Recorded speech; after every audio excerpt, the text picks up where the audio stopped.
Para murid marah, Li Tao dan yang lainnya sangat tidak mau. Terutama Li Tao yang berlutut tepat di depan Zheng Tongyuan dan berteriak, "Tuan Balai, kakak senior Su." Dan kakak senior Su dibunuh di depan umum oleh generasi yang kejam ini. Bagaimana kita bisa membiarkan dia minta maaf dan asal-asalan? Ada apa? Bukankah dua saudara senior mati sia-sia? Tuan Istana, saya mohon Anda untuk mendapatkan keadilan untuk dua saudara senior.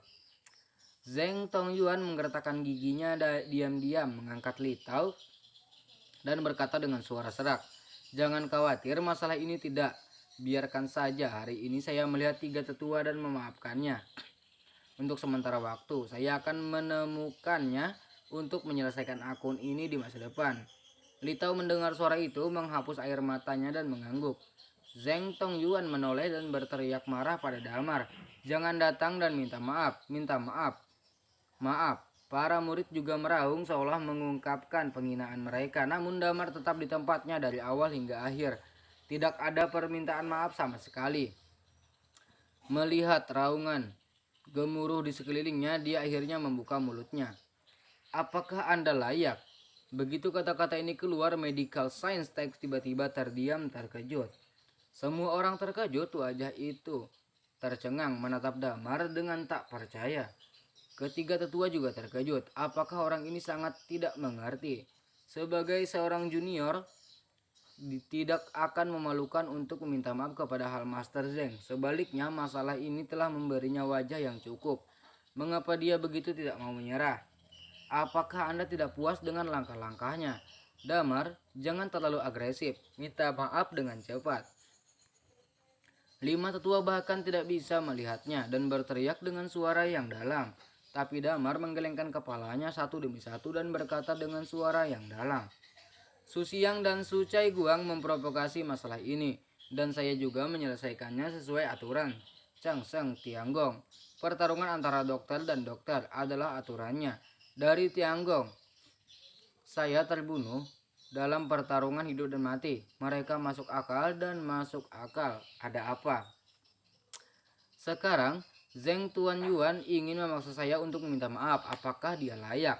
Kamu, kamu, wajah Zheng Tong Yuan memerah karena marah, dan dia meraung satu demi satu. "Kamu hal apa? Apakah kamu benar-benar berpikir aku tidak berani membunuhmu?" Damar, ketiga tetua itu juga tegas menatapnya. "Jangan keras kepala, itu bukan aku." Kedua tetua, "Apakah lelucon menjadi aturan istana surgawi ini? Jika kamu berpikir begitu, maka aku, Damar, juga bersedia menundukkan kepalaku dan meminta maaf padanya." Damar tanpa ekspresi. Kata-kata ini membuat kedua tetua bingung. Beraninya mereka mempeto aturan istana surgawi. Bukankah itu menyangkal seluruh Chang Sheng Tianggong? Minggir. Zheng Tongyuan tidak bisa menahan diri lagi dan meraung, "Aku bersumpah untuk membunuh anak ini hari ini." Setelah mengatakan ini, dia bergegas menuju Damar terlepas dari hidupnya. Ketiga alisnya yang panjang sedikit tenggelam. Tapi kali ini tidak ada gerakan.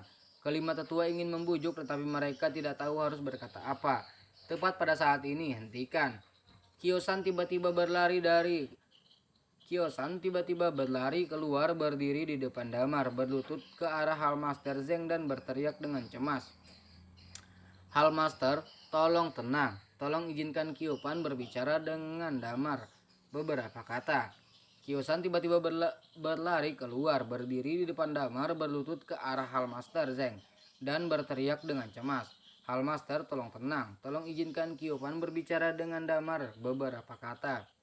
Wajah Zheng Tongyuan menunjukkan kemarahan dan dia ingin mengatakan sesuatu, tetapi tiga tetua di sini berkata, Sebelum gadis Kyo, bujuk dia dengan baik, lebih keras kepala. Itu tidak baik untuk siapapun." "Ya, Kyosan," mengangguk dengan tergesa-gesa lalu menoleh tajam ke Damar dan berkata, "Kakak Damar, mengapa kamu melakukan ini? Tidak bisa diperdebatkan. Mengapa saya harus takut pada Zheng Tongyuan? Jika saya benar-benar ingin untuk bertarung, aku tidak takut padanya. Damar menggelengkan kepalanya.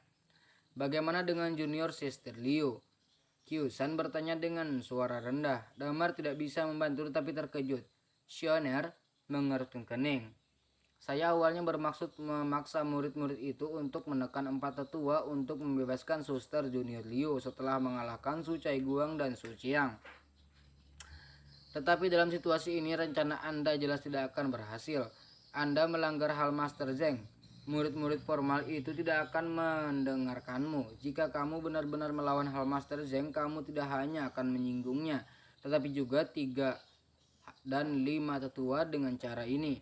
Junior Sister Liu bahkan lebih kecil kemungkinannya untuk keluar dari hukuman mati. Dan kamu berada di istana surgawi ini untuk menyembuhkan racun. Jika keadaan menjadi begitu kacau, bagaimana kamu akan memecahkan racunnya? Kyusan membujuk dengan getir. Damar mengangguk diam-diam. Kamu benar. Dan karena itu masalahnya, maka aku akan minta maaf. Bagus sekali.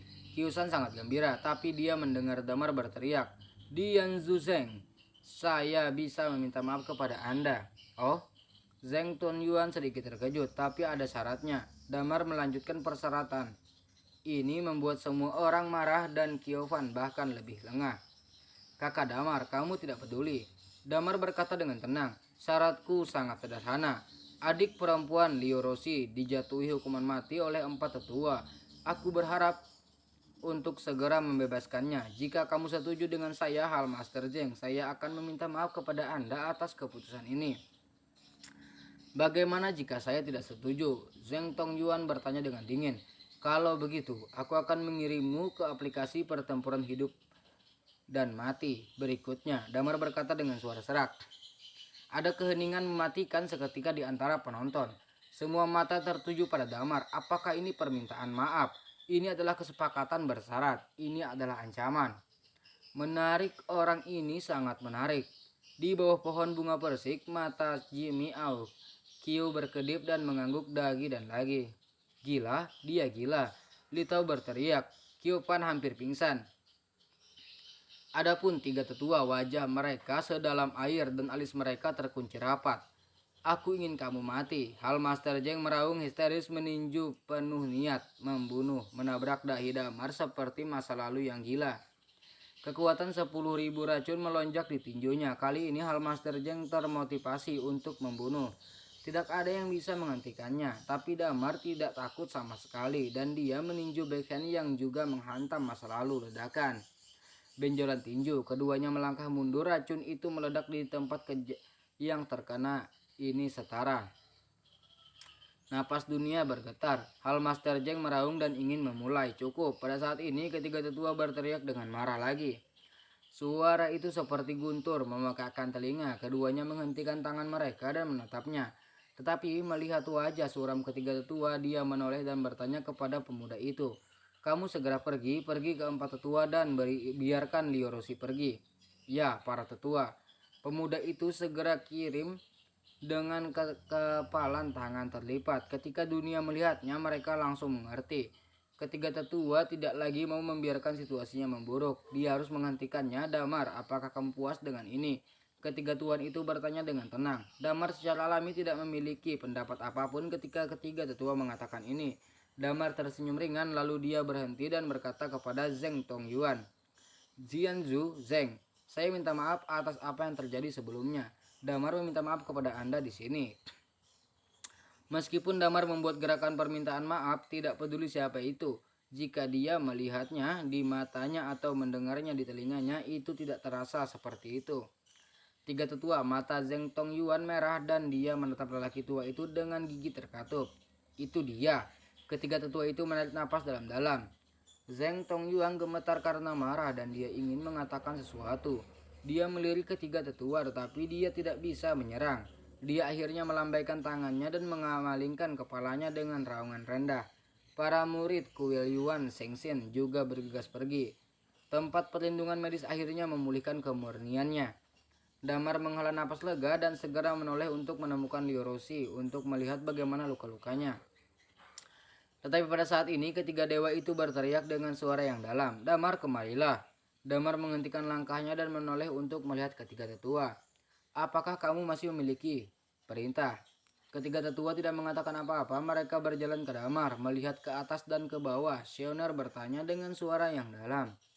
Ketika kamu bertarung melawan Su Cai Guang dan yang lainnya, aku melihat bahwa keterampilan medis yang Anda gunakan adalah milik saya. Keterampilan medis yang Tianggong dan tekniknya sangat terampil.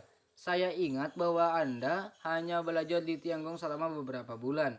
Mengapa Anda bisa menguasai keterampilan medis ini dengan sangat terampil? Itu karena latihanku yang rajin. Bagaimanapun juga aku telah terkena keterampilan medis ini sampai sekarang. Sudah bertahun-tahun, kata Damar dengan tenang. Latihan menjadi sempurna dengan latihan yang rajin, tetapi ada beberapa hal yang tidak dapat dikuasai tanpa bimbingan orang yang berdedikasi. Ketiga sepupuh itu berkata arti. Alis Damar bergerak, tetapi dia tidak mengatakan apa-apa. Masalah hari ini tidak ada hubungannya dengan siapa yang benar atau siapa yang salah. Ini adalah akhir dari masalah ini. Anda datang ke istana surgawi untuk menyembuhkan luka Anda dan tidak ingin menimbulkan masalah lagi. Setelah itu tiga kepala berbalik dan pergi. Damar melihat sosok tiga tetua yang pergi dengan serius. Kakak Damar, tunggu aku. Kyosan mengikuti. Li Tao pergi dalam keadaan linglung sejak lama. Adapun Jimmy Ao itu, dia telah menatap kepergian Damar di bawah pohon bunga persik. Dan dia juga tampak merenung. Meninggalkan medical science platform, Damar berlari sepanjang jalan, bergegas menuju istana hukuman surgawi. Namun begitu dia mendekati gerbang istana Tianxing, dia melihat pemuda di samping tetua berjalan keluar. Ini kamu. Damar mengenali pemuda itu. Ini Damar, kenapa kamu di sini? Pemuda yang telah menundukkan kepalanya seolah-olah memikirkan sesuatu mendengar kata-kata Damar dan mengangkat kepalanya tiba-tiba, mengungkapkan senyum yang sedikit kaku. Aku di sini untuk menjemput Suster Junior Liu. Di mana dia? Damar bertanya. Dia sudah lama dibebaskan. Pria muda itu tertegun dan berkata dengan cepat. Tampilannya agak tidak alami. Benarkah? Kapan? Damar bertanya dengan curiga. Tidak lama. Jadi dia harus kembali. Damar berpikir sejenak, mengepalkan tinjunya pada pemuda itu dan berbalik untuk pergi. Pria muda itu tampak aneh melirik Damar dan pergi dengan cepat di sepanjang jalan. Segera kediaman tiga tetua. Apa? Ada apa dengan keempat tetua? Kenapa begitu ceroboh? Yang mulia, bukannya Anda tidak tahu temperamen empat tetua? Mereka selalu tidak memihak, tidak mementingkan diri sendiri dan tegas. Menurut penyelidikannya bahwa Liu Roshi memang akan membunuh Su Xing. Video itu adalah buktinya bahwa keempat tetua hanya bertindak tidak memihak. Pria muda itu menghela napas. Tiga tetua mengayunkan mata mereka dan berkata dengan suara serak. Jadi Damar tidak tahu tentang ini kan? Ya, hari ini saya berjanji untuk membebaskan Liu Roshi di depan umum. Jika saya memberitahu orang lain bahwa sesuatu terjadi pada Liu Roshi, maka prestis istana surgawi saya akan diserang lagi. Jika cerita ini menyebar, orang lain akan menertawakan saya dan menunggu. Damar tidak mudah untuk menjawab. Tidak apa-apa bagi Damar untuk menjawab. Kalau begitu, saya tidak akan menjawab untuk saat ini. Saya akan menahan masalah ini untuk saat ini dan menunggu istana surgawi saya untuk menangani krisis yang ada. Lalu apa yang harus dilakukan? Damar, jika dia tidak dapat menemukan Liu Roshi, dia kembali. Damar, jika kamu ingin mendetoksifikasi di sini, kamu tidak boleh pergi setidaknya selama sebulan. Dan itu normal baginya untuk tidak dapat menghubungi Liu Roshi untuk sementara waktu. Kasusnya, aku akan melakukan sesuatu keinginanmu. Kembali ke kediaman Damar penuh dengan harapan dan kekhawatiran. Akankah Roshi terluka? Apakah dia dianiaya dan dihukuman mati? Apakah lukanya baik-baik saja? Dengan penuh pertanyaan Damar bergegas ke halaman. Namun Liu Roshi tidak terlihat sama sekali di halaman. Seperti puisi. Teriakan Damar dan berlari ke kediaman Liu Roshi untuk mencari, tetapi dia masih hilang. Kemana perginya ini? Damar bingung. Kata Damar, ada apa? Kyosan mengikutinya dan bertanya dengan bingung. Roshi tidak tahu kemana dia pergi. Saya tidak dapat menemukannya. Anda dapat membantu saya menemukannya, kata Damar. Oke. Kyopan mengangguk dan berlari keluar. Setelah beberapa saat, orang-orang berbalik ke Kakak Damar. Aku sudah bertanya dengan jelas. Mereka berkata kakak muda Liu telah turun gunung. teriak Kiyusan. Turun gunung. Damar terkejut dan tiba-tiba firasat buruk muncul di benaknya dan dia segera bergegas keluar pintu. Kakak Damar, kemana kamu akan pergi? Kiyusan buru-buru berteriak, aku akan mencari Roshi. Bukankah dia sudah pergi? Tidak, dengan karakternya dia tidak akan pernah pergi tanpa alasan. Sesuatu pasti telah terjadi padanya. Damar berkata dengan sungguh-sungguh. Ibu Kala Damar, mau kemana? Kakak Damar, tunggu sebentar.